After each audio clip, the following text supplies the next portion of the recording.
This channel does not promote any violent, harmful, or illegal activities. All content provided by this channel is meant for an educational purpose only.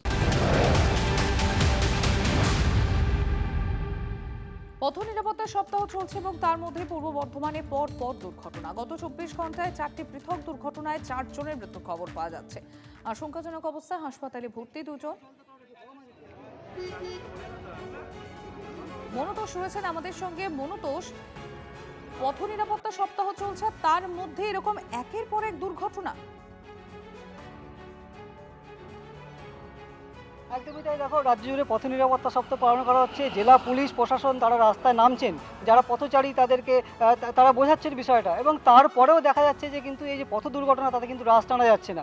এবং যেটা জানা গেছে গত 24 ঘন্টায় কিন্তু পৃথক 4টি পথ দুর্ঘটনায় 4 জনের মৃত্যু হয়েছে। আমি এই মুহূর্তে রয়েছি বর্ধমানের কালনা রোডের কল্যাণপুর এলাকায়, এবং এই কল্যাণপুর এলাকায় এখানেই কিন্তু গত 24 ঘন্টায় যে 4টি অ্যাক্সিডেন্ট হয়েছে তার মধ্যে একটি অ্যাক্সিডেন্ট এখানে হয়েছে একটি মারুতির সঙ্গে একটি মোটর বাইকের মুখোমুখি সংঘর্ষ, এবং যে মোটর বাইক চালক ছিলেন তিনি কিন্তু ঘটনাস্থলেই মারা যান। এবং এছাড়াও কোথাও দেখা গেছে যে ট্রাকের পিছনে একজন সাইকেল আরোহী তিনি মারা গেছেন। কোথাও দেখা যাচ্ছে যে ডাম্পার গিয়ে আরেকটি ডাম্পার দাঁড়িয়ে ছিল তাকে গিয়ে ধাক্কা মেরেছে, সেখানে মারা গেছেন।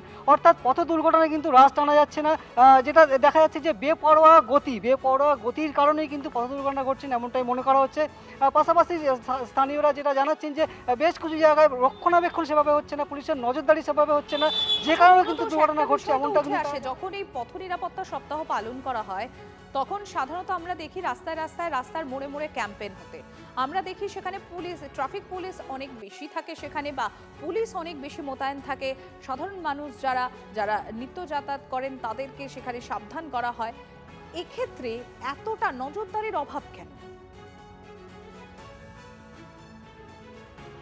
সে প্রশ্নই কিন্তু উঠছে, যারা পথচারী তারা সে প্রশ্নই তুলছেন যে যেভাবে ঘটা করে পথ নিরাপত্তা সপ্তাহ পালন করা হচ্ছে, র্যালি করা হচ্ছে, রাস্তার মোড়ে যেখানে ক্যাম্প করা হচ্ছে, তারপরেও সাধারণ মানুষ যারা বাইক আরোহী থেকে শুরু করে যারা গাড়ির চালক তারা কিন্তু একদম বেপরোয়া মনোভাব দেখাচ্ছেন। এমনটাই কিন্তু দেখা যাচ্ছে যে সেভাবে তারা সচেতন হচ্ছেন না, এবং পুলিশকে আরও কড়া পদক্ষেপ নিতে হবে, আরও কড়াভাবে গোটা বিষয়টি মোকাবেলা করতে হবে, যাতে গাড়ির গতি নিয়ন্ত্রণ করা হয় সেদিকে কিন্তু নজর দিতে হবে। এমনটাই কিন্তু যারা পথচারী তারা মনে করছেন। তোমাকে ধন্যবাদ। আর আপনাদের জানিয়ে রাখি, বর্ধমান কালনা রোডের কল্যাণপুর মোড় এলাকায় বাইকের সঙ্গে গাড়ির সংঘর্ষ, মৃত্যু হয়েছে বাইক চালকের। দুর্ঘটনায় গুরুতর জখম আরও একজন।